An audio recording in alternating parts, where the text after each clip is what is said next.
আমি আল্লাহ তোমাদের জন্য পোশাকের ব্যবস্থা করছি, আমি আল্লাহ পোশাক তৈরি করছি যেন তোমার সতর ঢেকে, ওয়ারিশা, আর আমি আল্লাহ তোমাদের সৌন্দর্য বৃদ্ধি করার জন্য কাপড় বানাইছি। বলে সুবহানাল্লাহ। কি বলেন? কাপড় পরলে মানুষের সৌন্দর্য বাড়ে না কমে? যদি গেঞ্জি পরে আমি আসতাম ভালো বক্তা দেখা যাইতো না? আরে কথা কই না। আর যদি আল্লাহ দিলে গেঞ্জি ছাড়াই আসতাম তো এই যে খাসা বাবা, আর যদি আল্লাহ দিলে লুঙ্গিটা খুইলে আসতাম তো আল্লাহ দিলে বেলতলির বাবা এসে গেছে না। আল্লাহ পাক বলেন আমি পোশাক কেন তৈরি করছি? আমি তো আল্লাহ পোশাক তৈরি করছি তোমাদের সতর ঢাকার জন্য আর তোমাদের সৌন্দর্যকে প্রকাশ করার জন্য। বলে সুবহানাল্লাহ। তো কাপড় পরার দ্বারা সৌন্দর্য বাড়ে না কমে? যে যত বেশি সুন্দর কাপড় পরবে তার সৌন্দর্য তত বেশি। আল্লাহ পাক বলেন জান্নাতের এক নাম্বার নেয়ামত হলো পোশাক। বলেন জান্নাতের এক নাম্বার নেয়ামত কি? আচ্ছা, এখন আবার ভালো পোশাকটা কোথায় পরবো? এটাও আল্লাহ বলছেন, ইয়া বনি আদম কদ আনসালনা আলাইকুম লিবাসা। লিবাস লিবাস লিবাস নাম শুনছেন তো? আরে কথা কয় না। লিবাস অর্থ কি? পোশাক। বলে লিবাস অর্থ কি? এখন আবার ডাক দিচ্ছেন, ইয়া বনি আদম খুযু জিনাতাকুম ইনদা কুল্লি মসজিদ। ইয়া বনি আদম, আল্লাহু আকবার। ইয়া বনি আদম খুযু জিনাতাকুম ইনদা কুল্লি মসজিদ। ও বনি আদমের সন্তানরা, তোমাদের যেমন অফিস আছে, অফিসে গেলে সবচেয়ে ভালো পোশাকটা পরে যাও। এই জমিনের মধ্যে আমার অফিস হইল মসজিদ। বলে সুবহানাল্লাহ। বলেন বলেন, এই জমিনের মধ্যে, এই পৃথিবীর মধ্যে আল্লাহ অফিসের নাম মসজিদ। বলেন আল্লাহর অফিসের নাম কি? ইয়া বনি আদম খুযু জিনাতাকুম ইনদা কুল্লি মসজিদ। ও বনি আদম, যখনই মসজিদের মধ্যে যাবে, তোমার যদি 3 স্যুট থাকে, 4 স্যুট থাকে, সবচেয়ে ভালো সুন্দর সবচেয়ে পরিষ্কার যে কাপড়টা আছে ওই কাপড়টা পরে আমার অফিসের মধ্যে আসবে। বলে সুবহানাল্লাহ। আর আমি আজকে দেখছি এশার নামাজের সময় একজন গেঞ্জি পরে আইছে। আল্লাহ পাক বলেন ভালো পোশাকটা পরে আমার কাছে কি আসো। আচ্ছা, গেঞ্জি পরে কেউ অফিসে যাইতে পারবে? জলদি বলেন না কেন? আবার অনেক জায়গায় দেখি গামছা পরে আসে। কেউ গামছা পরে অফিসে যাইতে দিবে? কথা বললেন।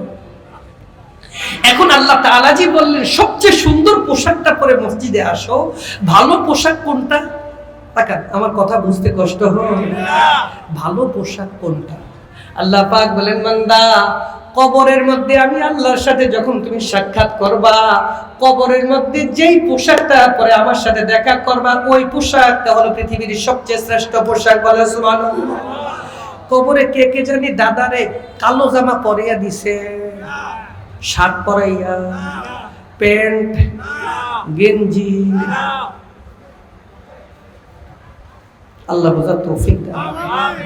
যা কবরে নেওয়ার সময় কয়টা জানি কাপড় থাকতে হবে? কথা বলেন কয়টা? আমাদের পুরুষদের জন্য কয়টা? 3টা, ঠিক না? সবগুলো লাল রঙের না? ও আচ্ছা, না না না না, শীতকাল আসতেছে না, একেবারে কালো রঙের একটা জুব্বা বানাবো, 6 মাস না ধুইলেও আল্লাহ দিলে দেখা যাইব। কথা কয় না? কালো কবরে যাওয়ার সময় কালো প্যান্ট, শার্ট, গেঞ্জি, গামছা, খাজা বাবা। আল্লাহ পাক বলেন তোমার কবরে আমার সাথে সাক্ষাৎ করার সময় যেই রঙের যেই কাপড় পরে সাক্ষাৎ করবে, হুবহু ওই কয়টা কাপড় পরে আমার ঘর মসজিদের মধ্যে, আমার অফিসের মধ্যে দেখা করতে আসবে। বলে সুবহানাল্লাহ। এই জন্য রাসূল বলেন হাব্বু সিয়াবি ইলাল্লাহি আবিয়াদুহা। আল্লাহ পাকের কাছে সবচেয়ে সুন্দর পোশাক হলো সাদা। বলেন কোন রঙের? কোন রঙের? সাদা। কেন সাদা? এই জন্য সকালবেলা সাদা পরছি, এখন দেখেন তো কেমন দেখা যায়। ময়লা হয়েছে কি হয়েছে না? আল্লাহ পাক বলেন সাদা একদিনের চেয়ে বেশি পরা যায় না, আমি তো চাই প্রতিদিন প্রতি ওয়াক্তে যেন স্বচ্ছ পরিচ্ছন্ন কাপড় তোমরা পরে আমার সাথে আসো, বলে সুবহানাল্লাহ। আর কালো যদি একটা আল্লাহ দিলে বানাই, এই যে মুরব্বীর মতো 6 মাস না দিলে কিছু দেখা যাইব নি, তো আল্লাহ এরকম নোংরা কাপড় লই আমার দেখে দেখ আমার মসজিদে আসবে না। না আচ্ছা বলেন তো, এই মাঠের মধ্যে আমরা যদি সবাই সাদা জুব্বা হয়ে পড়তে আসতাম, লাইট যদি নাও থাকতো, মাঠটা কেমন দেখা যেত? মুজদালিফার ময়দানে আল্লাহ আপনাদের সবাইকে যাওয়ার তৌফিক দান করবেন, আমিন। মুজদালিফা হলো আরাফা পার হওয়ার পরেই মুজদালিফা। এখানে শুধু রাত্রে থাকতে হয়, দিনে না, কোনো তাবু নেই, কিছুই নেই। মুজদালিফাতে আপনি যখন আসবেন তখন দেখবেন সমস্ত হাজী সাহেবরা সাদা একটা চাদর, আর একটা চাদর, একটা নিচের সাদা চাদর, তাও নিচেও চাদর উপরেও চাদর, দুইটা সাদা নিয়ে পুরা মাঠটা শুধু সাদা আর সাদা, সাদা আর সাদা, যেমন দেখা যায় জান্নাতের এক পরিবেশ। বলে আল্লাহ পাক বলেন, বান্দা এই পৃথিবীতে আমার অফিস হলো মসজিদ, মসজিদের মধ্যে কেমন কাপড়টা নিয়ে আসবে আমি আল্লাহ বলতেছি। কবরের মধ্যে যেই রঙের যেমন কাপড় হবে ওই কাপড় নিয়ে আমার ঘর মসজিদে আসবে, বলে সুবহানাল্লাহ। কবরের মধ্যে 1 নাম্বার হলো একটা ইজার থাকবে, একটা লুঙ্গি থাকবে। বলেন লুঙ্গি না সালোয়ার? কবরের মধ্যে কি থাকবে, লুঙ্গি না প্যান্ট? যদি বলেন না কেন, লুঙ্গি। অতএব কবরের মধ্যে যে সাদা রং থাকবে, আমার ঘর মসজিদের মধ্যে একটা সাদা লুঙ্গি পরে আসবা। কবরের মধ্যে একটা কামিজ থাকবে, একটা জুব্বা থাকবে, কোন রঙের? শার্ট, শার্ট, গেঞ্জি, কি জুব্বা? বলেন একটা জুব্বা পরে মসজিদের মধ্যে আসবে। 3 নাম্বার, সব জায়গায় যা কিছু করো, মসজিদের মধ্যে আসবে যখন মাথাটা ঢেকে একটা লেফাফা পরে আসবে, একটা রুমাল পরে আইসো। আল্লাহু আকবার। তোমার সৌন্দর্য, তোমার গাম্ভীর্য, তোমার চেহারার নূর কাপড় থেকে প্রকাশ হইতে থাকবে, বলে সুবহানাল্লাহ। এই জন্য কবরের মধ্যে 3টা কাপড় পরানো হয়, একটা লুঙ্গি পরানো হয়, একটা কামিজ পরানো হয়, একটা লেফাফা পরানো হয়। পুরা শরীরটা ঢেকে দিয়ে কবরে যখন আস্তে শোয়ানো হয়, আস্তে লেফাফা চাদরের মুখটা শুধু খুলে দেওয়া হয়, চারোদিকে সাদা, চেহারাটা কালো হইল সাদা কাপড়ে সাদা হয়ে যায়। আল্লাহ বুঝার তৌফিক দান করুন। তো বলুন তো, জান্নাতের মধ্যে 1 নম্বর নিয়ামতের নাম কি? বলেন বলেন, 1 নম্বর নিয়ামত কি? পোশাক না? 2 নম্বরটা কি শুনবেন? শুনতে রাজি আছেন? কুল আল্লাহু আকবার। ইয়া বানি আদম খুযু যিনাতাকুম, কোন রঙের? যিনাতাকুম ইনদা কুল্লি মাসজিদিন ওয়া কুলু ওয়াশরাবু। ও বনি আদম, তুমি আমার অফিসে আসছো, আমি আল্লাহ তোমাকে মেহমানদারি করাবো। পৃথিবীর মধ্যে অনেক জাতের খাবার আছে, আমি আল্লাহ তোমাদের জন্য সবচেয়ে সুস্বাদু খাবারের ব্যবস্থা রাখলাম, বলে সুবহানাল্লাহ। বলেন তো, আপনারা নিজের মন থেকে বলেন, পৃথিবীর মধ্যে যত খাদ্য আছে সমস্ত খাদ্যের মধ্যে সবচেয়ে সুস্বাদু খাদ্য কি? বলেন। এক একজনে এক একটাই বলবো, ঠিক না? আল্লাহ পাক বলেন, জান্নাতে আমি যেটা দিয়ে প্রথম খাবার শুরু করব, এটা হলো পৃথিবীর মধ্যে সবচেয়ে সুস্বাদু খাদ্য। বলুন তো, সেই খাদ্যটার নাম কি? হ্যাঁ, পুরোদিন শুনেন নাই না জান্নাতে আল্লাহ কোন খাবার শুরু করবে? শুনেন নাই না? সবই খাওয়াইছে হুজুর, গরুটা করলো না। আল্লাহ পাক বলেন, আমি আল্লাহ শুধু একটা ঈদ রাখছি তোমাদের জন্য, বকরা ঈদ। কথা কয় না? আমি শুধু তোমাদেরকে মেহমানদারি করব দুনিয়ার মধ্যে, তোমরা যেহেতু আমার ঘরের মেহমান, এই জন্য আমি আল্লাহ দুনিয়াতে তোমাদেরকে একটা মেহমানদারি করার জন্য একটা ঈদই রেখে দিলাম, বকরা ঈদ। বকরা মানে ছাগল, না জানি কি জানি। আপনাদের দেশে কোরআন শরীফের প্রথম সূরার নাম সূরা বাকারা, আছে না নাই? ওই বাকারা বললে বুঝেন, বকরা কইলে বুঝেন না। না তো বাকারা মানে ছাগল। আল্লাহ পাক বলে, আমি কোরআনের প্রথম সূরার নাম বাকারা এই জন্য রাখছি, আমি দুনিয়া তো তোমাদের গরু খাওয়াবো, জান্নাত তো প্রথম খাবার গরু দেওয়া শুরু করবো। আবার বলেন জান্নাতের প্রথম খাবার কি? জলদি খাটা খাটা। ডাক্তাররা কইছে হুজুর গরু খাওয়া নিষেধ, এই গরুর কথা কই না, আমারে মুরগি খাওয়াইয়ে কথা কয় না। আল্লাহ পাক বলেন পৃথিবীর সবচেয়ে সুস্বাদু খাবার হলো গরুর গোশত। বলেন সুবহানাল্লাহ। আল্লাহ পাক বলেন জান্নাতের মধ্যে জিবরাইল আছে কয়টা? কয় দুইটা। জিবরাইল উত্তর দিচ্ছে। জিবরাইল কি বলতেছেন? জান্নাতে আছে কয়টা? বলেন জান্নাতের মধ্যে পুরা জান্নাত ঘুরলে কয় জিনিস পাইবেন? দুই জিনিস। এক নাম্বার হলো পোশাক, আরেক নাম্বার হলো খাদ্য। বাস। তা আল্লাহ পাক বলেন জিবরাইল তোমার কয় সেট দরকার? কথা কয় না। ওরা জান্নাত চাইছে না যে মানুষকে জান্নাত না দিয়ে আমাদেরকে জান্নাত দেন। তো আল্লাহ পাক জিবরাইল তোমার কয় সেট দরকার?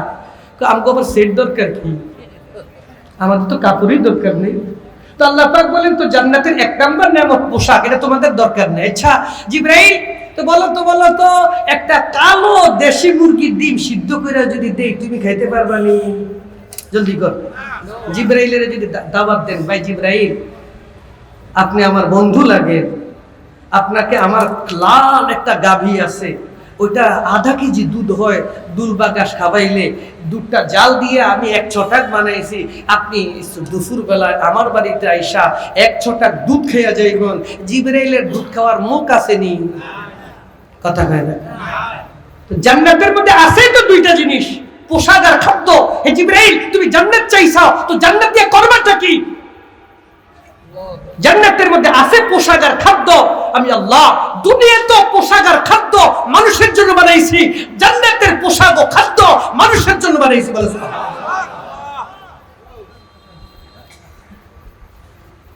কোরআন শরীফে আল্লাহ পাক ফেরেশতাদের মেহমানদারির কথা আলোচনা করছেন। কথা বুঝেন কি? হাল আতাকা হাদিসু দাইফি ইব্রাহিমাল মুকরামিন। এদিকে তাকা, কষ্ট হইতেছে? হাল আতাকা হাদিসু দাইফি ইব্রাহিমাল মুকরামিন। আল্লাহ পাক বলে হে পয়গম্বর আপনি কি জানেন ফেরেশতাদেরকে পৃথিবীতে কে মেহমানদারি করেছিল? আমার ইব্রাহিম ফেরেশতাদেরকে গরু জবাই করে মেহমানদারি করেছিল। কি কইছে? কি বলেন? ফাজা বিইজলিন সামিন। কি মেহমানদারি করছে ওটা কোরআন শরীফ বলছে। ফাজা বিইজলিন সামিন। আল্লাহ পাক বলে আমার ইব্রাহিম একটা তরু তাজা, যেটা বাচ্চা হয় না, এখনো বাচ্চার উপযুক্ত হয় না, বাচ্চা দেওয়ার উপযুক্ত হয় না, এরকম একটা মোটা তাজা গরু জবাই করে জিবরাইলের জন্য মেহমানদারির ব্যবস্থা করতে। বলে সুবহানাল্লাহ। গরু দিয়া না সালাসুর দিয়া? আপনাকে বাইক মেহমান আইলে কি দেন? এ বিয়ে আইছে একটু একটু একটু চা সোনাসুর খাবাইয়া দাও। আল্লাহ পাক বলেন হায় রে, যে ফেরেশতারা খাবার খায় না তাদের জন্য ইব্রাহিম গরু জবাই করে মেহমানদারি করছে, আর এরা সানাসুর দিয়ে মেহমানদারি বিদায় করে। فجاء بعجل سمين فقربه إليهم قالوا আপনারা খাচ্ছেন না কেন? কারণ ফেরেশতারা জীবনে খায়, গরু জীবনা করলে। আল্লাহ পাক বলে জিবরাইল এগুলি বয়ান করছে কেন? বুঝাতে চাচ্ছি এই জমিনের কোন একটা নিয়ামত যা আল্লাহ বানাইছেন, একটা কাঁচামরিচ কেমন ফেরেশতারা বলতে, একটা ছোট একটা এই ট্যাংরা মাছের স্বাদ কেমন ফেরেশতারা জীবনে বলতে পারে। আর বোধ জিনেরা খায় না? জিনেরা কি খায় শুনবেন? বুখারী শরীফের হাদিস। জিনদের মধ্যে ইয়ামান দেশের ইউনান একটা এলাকা আছে, সেখানকার 12 জন জিন মুহাম্মদ রাসূলুল্লাহ সাল্লাল্লাহু আলাইহি ওয়াসাল্লামের কাছে এসে ইসলাম কবুল করছেন। ওই সূরাটা 26 নম্বর পারার প্রথম সূরা সূরাতুল আহকাফে আল্লাহ বয়ান করছেন, ওয়ালাকাদ সারাফনা ইলাইকা নাফারাম মিনাল জিন ফাকালু ইন্না সামি'না কুরআনান আজাবা এই 12 জন ফেরেশতা জিন মুহাম্মদ রাসূলুল্লাহর কাছে কোরআন শুনে তারা ইসলাম কবুল করে, বলে সুবহানাল্লাহ। কয়জন জিন? 12 জন। কোন এলাকার? ইয়েমেন দেশের ইউনান এলাকার জিনেরা এই শপথে ইসলাম কবুল করে। ওরা যখন চলে যাচ্ছে ওদের এলাকায় দাওয়াত দেওয়ার জন্য, তো জিনেরা বলল, ইয়া রাসূলুল্লাহ, আপনার উম্মতকে বলবেন দুইটা কথা। কি? ইয়া রাসূলুল্লাহ, আপনার উম্মতকে বলবেন এরা হাড্ডি দিয়ে আর শুকনা গোবর দিয়ে যেন ইস্তেনজা না করে। কি দিয়া? বলেন হাড্ডি দিয়ে আর কি দিয়ে?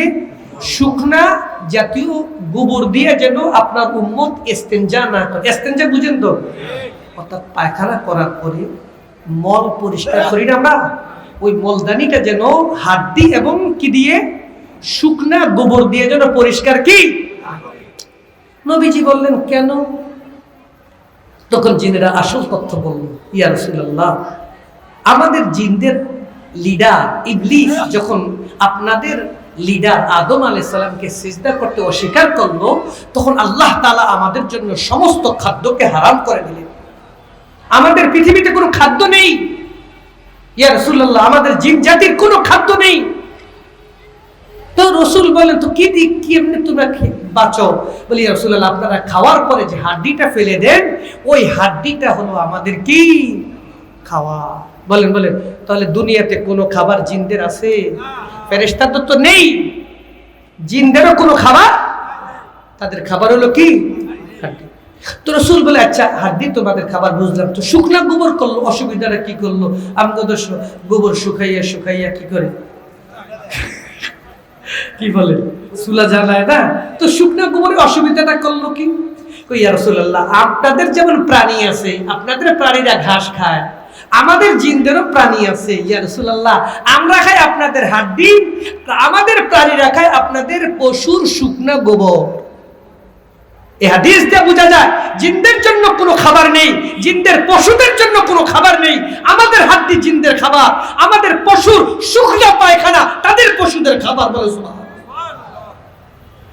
শুধু তা না, সূরাতুল আরাফ এই আহকাফের মধ্যে আল্লাহ বয়ান করছেন কোন একটা জিন জান্নাতে যেতে পারবে না। বলে সুবহানাল্লাহ। জিনদের মধ্যে নামাজিওয়ালা নেককার আছে না নাই? কিন্তু আল্লাহ পাক বললেন ওদের জন্য জান্নাত বানাই না, আমি আল্লাহ দুনিয়া মানব জাতির জন্য বানাইছি। দুনিয়াতে মানুষ বসবাস করবে, জিনদেরকে রাখবেন কোথায়? আল্লাহ পাক সমুদ্রের মধ্যে বিরাট বড় বড় দ্বীপ বানাইছেন, জাজিরা বলা হয় আরবিতে, জাজিরাতুল আরব, বড় বড় সমুদ্রের দ্বীপ বানাইছেন। ওই দ্বীপের মধ্যে তাদেরকে রাখছেন যে সাবধান, ওইখানে থাকবা, যাতে কোনো একটা মানুষের ক্ষতি করতে না পারো। এরপরও আইসা মানুষের ক্ষতি করে কি করে না? আজ পর্যন্ত কোনোদিন শুনছেন যে মানুষ জিনেরে ফিডাইছে? কোনোদিন শুনছেন যে কোনো একটা মানুষ জিনেরে ধরছে? শুনছেন? কিন্তু জিন ওই বর্ডার থেকে, সেই জাজিরা থেকে, সেই উপদ্বীপ থেকে তারা ছুটে ছুটে এসে মানুষের ক্ষতি করে কি করে না? এই জন্য আল্লাহ পাক সিদ্ধান্ত নিয়েছেন জিনরা দুনিয়াতে এসে মানুষের ক্ষতি করে, এই জন্য তো একটা জিনকে আল্লাহ জান্নাতের মধ্যে নিবে। তো জান্নাত ফেরেশতাও নেই, জান্নাতে জিনও নেই। আল্লাহ পাক বলেন দুনিয়া আমি মানুষের জন্য বানাইছি, জান্নাত তো শুধু মানুষের জন্য বানাইছি। আল্লাহু আকবার। অতএব এই পৃথিবীর মূল সাবজেক্ট, মূল বিষয় হলো মানুষ। বলে সুবহানাল্লাহ। আমি 3টা প্রশ্ন করেছিলাম, আমরা আসছি না আনছেন? জলদি বলেন। নিজের ইচ্ছা আসছি না আমাদেরকে আনছে? নিজের ইচ্ছা আসছি না রাখছে? নিজের ইচ্ছা যাব না নিয়ে যাবেন? 3টা প্রশ্ন হয়েছে না? কে আনলেন, কেন আনলেন, নিবেন কোথায়? 3টা প্রশ্ন আছে না? উত্তর শুনতে রাজি আছেন কি? শুনতে রাজি আছে? এই 3টা উত্তর 3টা শব্দের মধ্যে দিছে, কুল আউযু বিরাব্বিন নাস। এ মানব জাতি তোমরা শোনা, আমি রব তোমাদেরকে এখানে আনছি। বলো সুবহানাল্লাহ। আমাদেরকে আনছেন কে? কেন আনলেন? মালিকিন নাস, মালিক বিরাট বড় বড় ফ্যাক্টরি তৈরি করে। তোমাদের দেশ থেকে বিভিন্ন ফ্যাক্টরির, কাতারের ফ্যাক্টরি তোমাদের দেশ থেকে লোক নেয়, বাহরাইন নেয়, দুবাই নেয়, ইয়েমেন দেশ নেয়, আম্মান নেয়, সৌদি নেয় কি নেয় না? আমি আল্লাহ আমার এই ফ্যাক্টরির মধ্যে তোমাদেরকে কেন আনছি? মালিকিন নাস, আমি মালিক, তোমরা আমার গোলাম, কাজের জন্য আনছি। বলে সুবহানাল্লাহ। আমাদেরকে কিসের জন্য আনছেন? বলেন বলেন বলেন। কাজের জন্য আনছেন। শুনতে রাজি আছেন ইনশাআল্লাহ? আগেই বলে ফেলছি, আল্লাহ পাকের এই জমিনের মধ্যে আল্লাহর ফ্যাক্টরির নাম কি জানি? বলেন বলেন, কি জানি? মসজিদ। অতএব মসজিদের মধ্যে যারা কাজ করবে তাদের নামটা কি হবে? আল্লাহ নিজে বললেন, আমি যেহেতু মালিক তো তোমাদের নামটা কি হবে? ওয়া ইবাদুর রহমান। আল্লাহু আকবার। ওয়া ফাবাশশির ইবাদ ওয়াল্লাহু রাউফুম বিল ইবাদ ওয়াল্লাহু সামিউম বিল বাসীরুম বিল ইবাদ। আল্লাহ তোমরা সবাই হয়ে গেল আমার ইবাদ। বলেন সুবহানাল্লাহ। ইবাদ শব্দটার নাম কি? বলেন আমাদের নাম ইবাদ। কে রাখছে?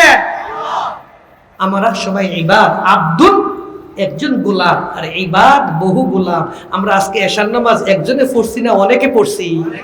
যারা আমার ঘরে আসবে তাদের নাম ইবাদ। কোরআনে পাকে আল্লাহ পাক বলেন ফাবাশশির ইবাদ।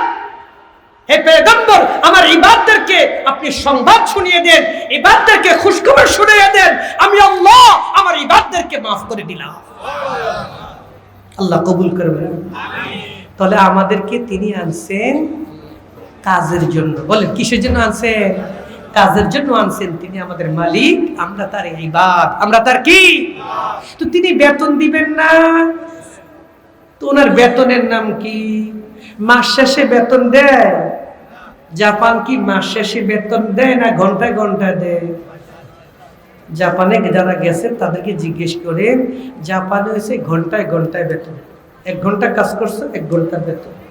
তো আল্লাহ পাক বলেন, আমি আল্লাহ মাস শেষে বেতন দেই না, আমি আল্লাহ তোমাদেরকে ওয়াক্তে ওয়াক্তে বেতন দিয়ে দিই। বেতনের নাম কি? তাও কোরআন শরীফ আল্লাহ বয়ান করছেন। সুবহানাল্লাহ।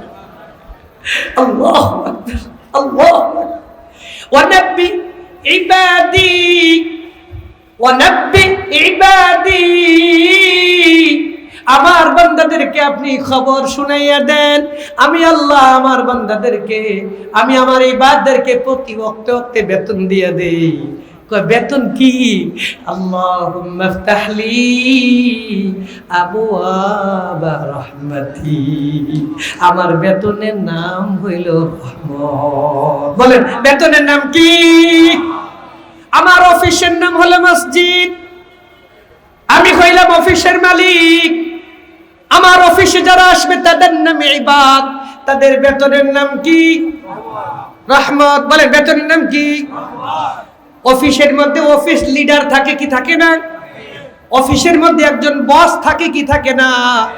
আল্লাহ পাক বলেন সূরা জিনের মধ্যে, ওয়া আন্নাল মাসাজিদা লিল্লাহি ফালা তাদউ মা'আল্লাহি আহাদা ওয়া আন্নাহু লাম্মা কামা আবদুল্লাহ। হে দুনিয়ার মানুষরা শুনো, মসজিদ হলো আমার অফিস, আর আমার মসজিদের অফিসের হেড যিনি প্রধান হবেন তার নাম হলো আব্দুল্লাহ। এই জমিনের মধ্যে আমি মুহাম্মাদুর রাসূলুল্লাহর নাম রাখলাম আব্দুল্লাহ। বলে সুবহানাল্লাহ। হযরত ঈসা আলাইহিস সালাতু ওয়াস সালাম তিনি নাম রেখে গেছেন আহমদ। মুহাম্মাদের আম্মা তার নাম রাখছেন মুহাম্মদ। আর আমি আল্লাহ মুহাম্মাদও রাখলাম না, আমি আল্লাহ আহমদও রাখলাম না, আমি আল্লাহ আমার বান্দার নাম রাখলাম আবুদুল্লাহ। আল্লাহু আকবার। وأنه لما قام عبد الله يدعوه كادوا يكونون عليه لبدا। আব্দুল্লাহ দাঁড়িয়ে কি বলতেন? বুখারী শরীফের মধ্যে আসছে আল্লাহর পয়গম্বর দাঁড়িয়ে বলতেন, আল্লাহুম্মা ইন্নী আবদুক ইবনু আবদিক ইবনু আমাতিক। আল্লাহ আমি হলাম আপনার একজন গোলাম, আমার আব্বাও আপনার গোলাম, আমার মাও আপনার দাসী, আমি হলাম আপনার গোলামের ঘরের গোলাম। বলে সুবহানাল্লাহ। আল্লাহ পাক বলেন, আমার নবী মুহাম্মদুর রাসূলুল্লাহর নাম আমি রাখলাম আব্দুল্লাহ। আব্দুল্লাহর অধীনে থেকে তোমরা কিয়ামত পর্যন্ত যারা মসজিদে আসবে তারা সবাই ইবাদুল্লাহ, আর আমার বেতনের নাম হইল রহমত। বলে সুবহানাল্লাহ। আমার আব্দুল্লাহর বানিয়ে দিলাম ওয়া মা আরসালনাকা ইল্লা রাহমাতাল লিল আলামিন। বলো সুবহানাল্লাহ। যদি নাকি আমার ঘরের মধ্যে অফিসের মধ্যে তোমরা আসো, আমার আব্দুল্লাহ তোমাদের প্রত্যেক ওয়াক্তে ওয়াক্তে নিজে বেতন দিয়ে দিবেন। বলে সুবহানাল্লাহ। আল্লাহ বড় মুহসিন, আল্লাহ সবচেয়ে বড় দয়ালু, আল্লাহ সবচেয়ে বড় মেহেরবান। তিনি বলেন দেখো দেখো, তোমাদের দেশের অফিসের বস যিনি হন, অফিসের প্রধান যিনি হন, তার বেতন হয় 2 থেকে 2.5 লাখ টাকা। আর যারা শ্রমিক হয়, কাজ করে, তাদের বেতন দেয় মাত্র 10-12 হাজার। আচ্ছা বলেন তো, কাজ কি অফিসে অফিসার করে না কাজের লোকেরা করে? কাজের লোকেরা করে কাজ, তাদের বেতন হয়েছে কত? 10-12 হাজার টাকা। আর যিনি কাজটা বুঝে নেন কাগজ আর কলমের মাধ্যমে, ওনার বেতন কত? 2.5 লাখ টাকা। আল্লাহ পাক বলেন আমি এত বড় জালেম, আমি এত বড় নিষ্ঠুর না, আমি আল্লাহ সিদ্ধান্ত নিয়েছি আমার ঘর, আমার অফিসের মধ্যে যারা আসবে, কাজ পারো আর না পারো, বস এই ফ্যাক্টরির প্রধান বেতন যা পাবে, একজন শ্রমিকের বেতন তাই হবে। বলে বুখারী হাদিস। إذا قال الإمام ولا الضالين قولوا آمين إذا وافق تأمينك بتأمين الملائكة غفر لك ما تقدم من ذنبك। আমার ঘরের মধ্যে এসে যদি ইমাম সাহেবের সাথে আমিন বলে দাও, আমি আল্লাহ ইমাম সাহেব এবং তোমাদের সবাইকে 2টা পুরস্কার দান করি। 1 নাম্বার সবার গুনাহকে maaf করে দেই, 2 নাম্বার সবার সমান করে বেতন দিয়ে দেই। আল্লাহু আকবার, আল্লাহু আকবার। যে লোকটা সূরা ফাতিহা পারে না, একটা তাসবিহাত পারে না বিশুদ্ধ করে, আল্লাহ পাক বলেন এটা আমার অফিস, তো এটা পৃথিবীর কোনো অফিস না। সে সূরা ফাতিহা পারো আর না পারো, যখন আমার আব্দুল্লাহর সাথে মিশে গেছে, আমি আল্লাহ সমান বেতন দিয়ে দিলাম। এই জন্য 3য় শব্দটা ইলাহ ব্যবহার করছে। প্রথম ব্যবহার করছেন রব্বিন নাস, 2 নাম্বার ব্যবহার করছেন মালিকিন নাস, 3 নাম্বার আর মালিক থাকেন না, তিনি 3 নাম্বার ব্যবহার করছেন ইলাহ, ইলাহিন নাস। 3 নাম্বার ব্যবহার করছেন কি? ইলাহ। বলেন কি? এখন আবার একটু আল্লাহকে জিজ্ঞেস করেন, আল্লাহ আপনি তো আমাদের অভিভাবক, আল্লাহর সাথে একটু কথা বলেন কিনা? আল্লাহ আমাদের সবচেয়ে বড় হিতাকাঙ্ক্ষী, আল্লাহ আমাদের সবচেয়ে বড় আপন। বলেন আমাদের আপন কে? আবার একটু আরেকটা আয়াতে চলে যাই, একটু সামান্য একটু কথা বললে ভালো লাগে। আল্লাহর কথা শুনতে রাজি আছি ইনশাআল্লাহ। এই আবার একটু বলুন তো, পৃথিবীতে মানুষের অবস্থা কয়টা? আবার বলুন বলুন, পৃথিবীতে মানুষের অবস্থা কয়টা? অবস্থা বুঝেননি, একটু ভালো লাগছে, একটু খারাপ লাগছে, অবস্থা কয়টা? একটা ভালো অবস্থা, একটু যদি একটু খারাপ লাগতেছে, বলি কি বলি না? প্রত্যেকটা মানুষের অবস্থা কয়টা? 2টা। একটা সুখের অবস্থা, একটু দুঃখের অবস্থা, ঠিক না? আচ্ছা এটা শুধু কি ইমানদারদের বাসায় আসে না হিন্দুদের বাসায়ও যায়? এই 2টা অবস্থা সবার কাছে আসে কি আসে না? আল্লাহ পাক বলে আমি 2টা অবস্থা দিলাম কেন জানো? আমি দেখতে চাই আমার আপন কে। কথা কয় না? আমি 2টা অবস্থা কেন দিলাম? একটা সুখের অবস্থা, একটা দুঃখের অবস্থা। আচ্ছা আবার একটা রিটেন প্রশ্ন, আচ্ছা বলুন তো, সুখ আগে না দুঃখ আগে? মাশাআল্লাহ বুঝে গেছে। আগে কৃষক ক্ষেত লাগায়, এরপরে কাতি মাস অগ্রহণ মাস আসলে ফসল কাটে, তো ফসল হইল, পরে রৌদ্র দিয়া নিরানো টিরানো যা আছে সব কি কষ্ট হইল কি আগে। বাচ্চা লেখাপড়া করতে কষ্ট, অনেক কষ্ট, রেজাল্ট হয়ে যখন চাকরিটা পায় তখন হলো সুখী। বলে ঠিক না? মা আগে গর্ভ ধারণ করে অনেক কষ্ট অর্জন করেন, পরিশেষে বাচ্চার চেহারাটা যখন দেখেন তখন পারে আনন্দ। কি বলে ঠিক না? তাহলে কি বুঝতে পারলাম? দুঃখ হলো আগে, সুখ হলো, কি বলে ঠিক না? আবার বলুন তো, দুঃখের সময় বেশি না সুখের সময় বেশি? দুনিয়াতে দুঃখ আছে সুখও আছে, তার মধ্যে দুঃখের সময়টা বেশি না সুখের সময়টা বেশি? এক একজন এক একটা কইব, আমার হুজুর পুরা জিন্দেগিটা খালি দুঃখের আর দুঃখের। এই জন্য না, জ্বর আসে মানুষের, সারা জীবন জ্বর থাকে না কিছু সময়? কথা বলে, উষ্টা খাইয়া পাউডার ব্যথা পাইছে, সারা জীবন ব্যথা থাকে না কিছু সময়? হ্যাঁ, দুঃখ আছে, দুঃখের সময় হলো কম, সুখের সময়টা হলো কি? এখন আল্লাহ পাক বলেন কেন দিলাম? আমি না আপন, আমি আপন হয়ে দুঃখটা কেন দিলাম? কই দেখতে চাই আমার আপন বন্ধুকে। ইদা সাবাতহুম মুসিবা, আমি আল্লাহ যখন মুসিবত দিয়ে দেই, বন্ধুরে কষ্ট দিয়ে দেই, আমার বন্ধুকে দেখতে চাই, পরীক্ষা করতে চাই আমার বন্ধু শব্দটা কি ব্যবহার করে। উষ্টা খাই আমরা কেউ মাগো, আল্লাহকে মাগো কইলো না কি বললো? ইন্না লিল্লাহি ওয়া ইন্না ইলাইহি রাজিউন। ইযা আসাবাতহুম মুসিবা ক্বালু ইন্না লিল্লাহি ওয়া ইন্না ইলাইহি রাজিউন। আল্লাহ পাক বলে আমি বান্দাকে একটু মুসিবত দিয়ে দিলাম, আমি দেখতে চাই শব্দটা কি ব্যবহার করে। আমার বন্ধু যে হবে, আমার সবচেয়ে বড় আপন যে হবে, সে মা বলবে না, বাবা বলবে না, ও বলবে না, আ বলবে না, সে বলবে ইন্না ওয়া ইন্না ইলাইহি রাজিউন। আল্লাহ আপনি কবুল করবেন, আমিন। এখন আমরা এই দোয়াটা কোন সময় জানি পড়ি? ও শুধু মরলে খালি ইন্না লিল্লাহ না, আল্লাহ কোন মরলেন ইন্না লিল্লাহ।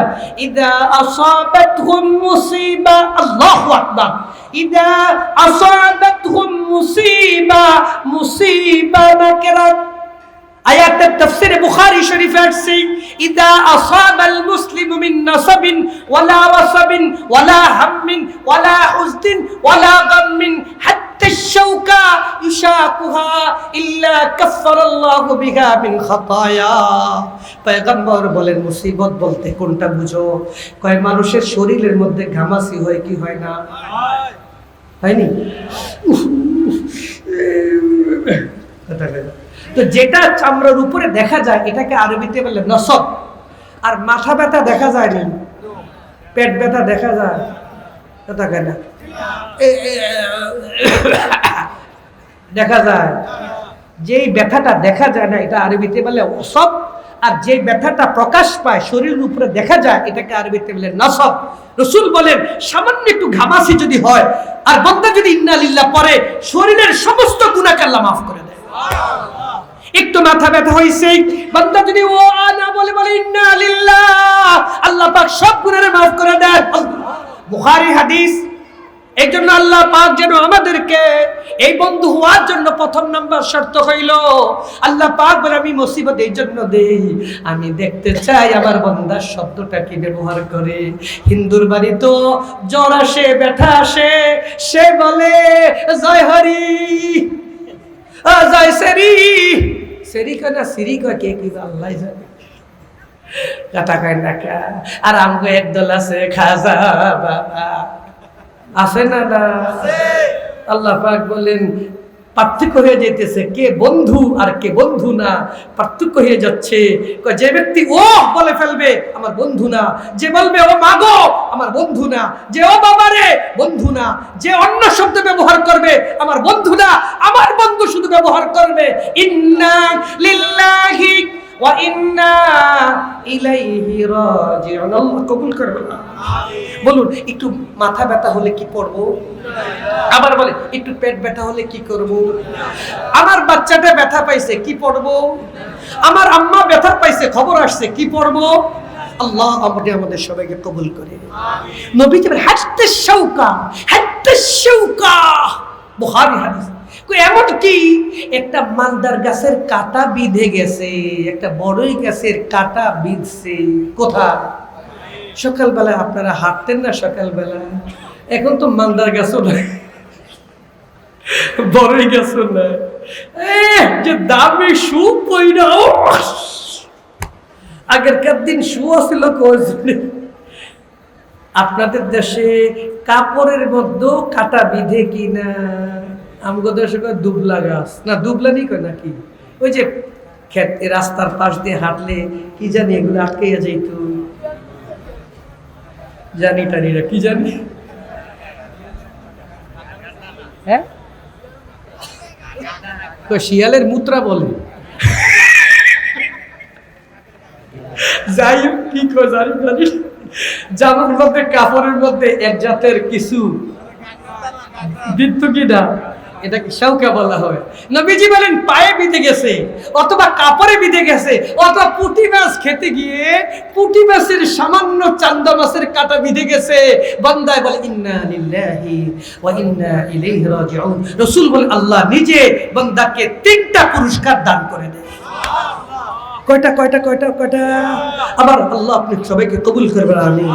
আল্লাহ পাক বলেন আমার বন্ধুকে একটু মুসিবত দিলাম, আমার বন্ধু ও বললো না, শুধু বললো ইন্না লিল্লাহি ওয়া ইন্না ইলাইহি রাজিউন। কয়টা কথা? 2টা কথা। ইন্না লিল্লাহ, আমি এখানে আসছি আমার জন্য না কার জন্য? যদি বলেন বলেন এখানে আমাকে আনছে আমার জন্য না মালিকের জন্য? ইন্না লিল্লাহ, ইন্না লিল্লাহ, আমরা আসছি আমাদের জন্য না লিল্লাহ কার জন্য? 1 নাম্বার অর্থ হলো ইন্না লিল্লাহ, আমার জীবন কার জন্য? ওয়া ইন্না ইলাইহি রাজিউন, যাব কার কাছে? এই আয়াতের 2টা অর্থ। ইন্না লিল্লাহ, এখানকার জীবন আল্লাহর জন্য, ওয়া ইন্না ইলাইহি রাজিউন, যাব কার কাছে? আল্লাহ পাক বলেন মুসিবত দিলা আমার বান্দা, ও বাবা গো মা গো বললো না, বললো আরে কি হলো? আমার জীবন তো আল্লাহর জন্যই তো, আর যাব তো কার কাছে? আল্লাহ পাক বললেন তুমি 2টা বলে ফেলছো, আমি তোমাকে 3টা দান করব। উলাইকা আলাইহিম সালাওয়াতুম মির রাব্বিহিম ওয়া রাহমা ওয়া উলাইকা হুমুল মুহতাদুন। উলাইকা, দেখছেন কেমন টানতেছে? উলাইকা আলাইহিম, সালাত কয় না, সালাওয়াতুম মির রাব্বিহিম ওয়া রাহমা, আবার টান দিছে ওয়াউলাইকা হুমুল মুহতাদুন। আল্লাহু আকবার। বুখারী শরীফের মধ্যে আসছে হযরত ওমর রাদিয়াল্লাহু আনহু আয়াতের তাফসীর করতে গিয়ে তিনি বলেন নি'মাল ইদলাল ওয়া নি'মাল লিলাওয়া। আমি বললাম 2টা কথা, আমার আল্লাহ আমাকে দিলেন 3টা। কয়টা দিছে? ইন্না লিল্লাহ, আমি এখানে আসছি কার জন্য? যদি বলেন আসছি কার জন্য? ইন্না, আমার জীবন আল্লাহর জন্য। ওয়া ইন্না ইলাইহি রাজিউন, যাব কার কাছে? 2টা কথা বলছি। ওমর বলেন রাদিয়াল্লাহু আনহু নি'মাল ইদলাল, আরে 2টা কথার বিনিময় তো 2টা হলেই তো হতো, কিন্তু ওয়া নি'মাল ইলাওয়া, অতিরিক্ত আল্লাহ নিজের পক্ষ থেকে আরেকটা দিয়ে দিলেন। কি দিবেন শুনতে রাজি আছে? 3টা জিনিস কি দেন? শুনবেন? আল্লাহ মৃত্যু পর্যন্ত আমাদের সবাইকে যে কোনো সমস্যায় পড়ি, যখনই কোনো মুসিবতের মধ্যে পড়ি, আল্লাহ আমাদের জবানে ইন্না লিল্লাহ পড়ার তৌফিক দান করুন। আল্লাহ আমাদের জবানে, আমাদের আম্মাদের জবানে, আল্লাহ আমাদের সন্তানদের জবানে, আমাদের সমস্ত মুসলমানদের জবানে আল্লাহ ইন্না লিল্লাহ চালু করার তৌফিক দান করুন। আল্লাহ পাক বলেন বান্দা যখন তুমি ইন্না লিল্লাহ পড়ো, আমি আল্লাহ তোমাকে 3টা নেয়ামত দান করি। কি কি? উলাইকা আলাইহিম সালাওয়াত, টান দিছে, আত্তাহিয়াতু লিল্লাহি ওয়াস সালাওয়াত। দেখছেন নি? আল্লাহ কয় বান্দা তুমি তো নামাজ পড়ো আমার জন্য, কিন্তু তুমি যখন ইন্না লিল্লাহ পড়ো তখন আমি নামাজ পড়ি তোমার জন্য। আল্লাহু আকবার, আল্লাহু আকবার, আল্লাহু আকবার। আল্লাহ পাক বলেন বান্দা তুমি আমার এর জন্য ইবাদত করো, কিন্তু পৃথিবীতে একটা কাজ আছে যেটা আমি তোমার জন্য করি, সেটা হলো তুমি যদি ইন্না লিল্লাহ পড়ো তখন আমি আল্লাহ নিজে আইসা তোমার মাথা থেকে পা পর্যন্ত নিজে গোসল দেওয়া শুরু করি। কয় সমুদ্রের পানি দিয়ে গোসল দেন? কয় সালাওয়াত।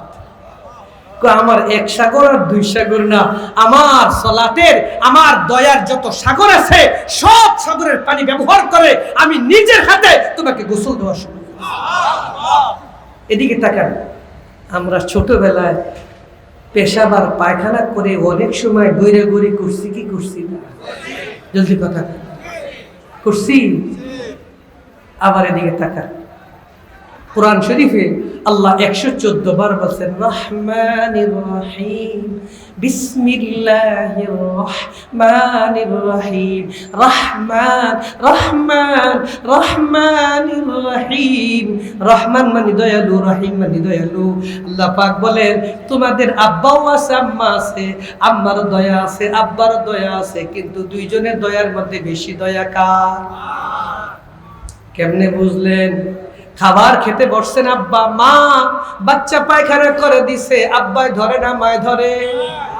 আব্বাই কি করে? কথা কেন? এই যে নাকটা দইরা প্লেটটা লইয়া যদি কাল তুই একটু বুঝদি তোরে ফাটিয়ে নেই তার সময় পায়খানা করে না? কথা কেন? আব্বারও দয়া আছে, কিন্তু পায়খানার সময়